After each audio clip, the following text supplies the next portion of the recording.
Have you found being abstinent, being sober, being in recovery, and also being in active addiction, what have your experiences been of that stigma? You know, we're talking about being stigmatized again. It's not all consuming. It doesn't define who you are.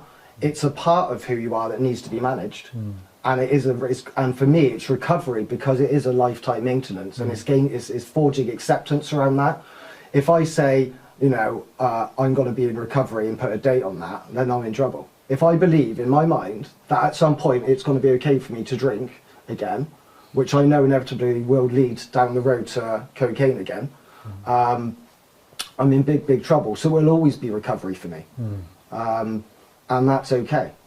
That's okay. But I embrace my recovery. I think at the beginning I was a lot more outward about, you know, say, like, I was quite excited about my recovery. So, you know, and so I was quite happy to say, and the fact that I'd gained acceptance around it, you know, so I was quite happy to tell people. Whereas now it's like, well, no, I've accepted it more internally, so I don't feel the need to have to disclose it quite so much.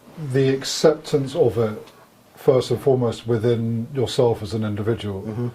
Once you've kind of obtained that, once you've achieved that, in your experience, it's just easier to be open about it. It's not really something you're trying to hide or not disclose. Going through what I went through, and I don't believe that people go through these things in life, these trials and tribulations of life, and get through them, or continue to navigate through them,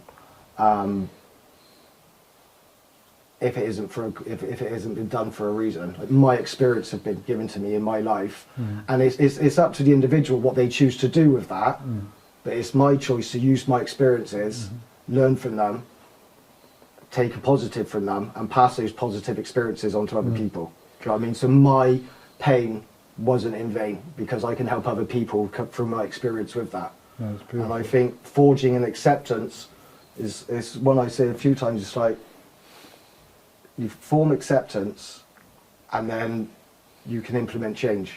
It's habits, because there's no self-awareness before, because you are in the active addiction, and you can't form self-awareness whilst your mind's being, you know, poisoned by substances. Once you remove the physical addiction, you can start to forge some self-awareness and unravel what was going on in that ball of mess, and find out who you are as a sober person. And then self-awareness, then you can forge acceptance, and then when you have acceptance, you can implement change. Until you kind of do it, for me, until it was done in sort of that order, I couldn't implement change because I was ignorant to it.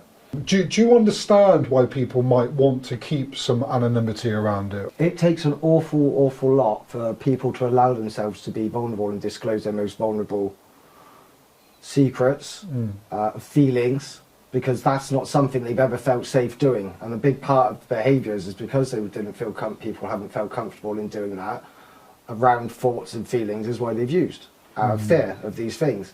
So to then give up what protected you for so long, and then allow yourself to be vulnerable without your safety blanket of the substance of choice or the alcohol, and then take another step forward and say, okay, well, now I'm going to tackle these feelings and these emotions head on, and allow yourself to be vulnerable in a room full of people. For that to be disclosed, that person deserves to have the right to feel safe in that environment, and kind of choose who they want that for people to have that knowledge about them of. Do you know what I mean? So that anonymity statement is really important, because people need to feel that they can be safe to explore, you know, venture out and explore every aspect of themselves, you know, in a safe environment without fear of judgment from the outside world.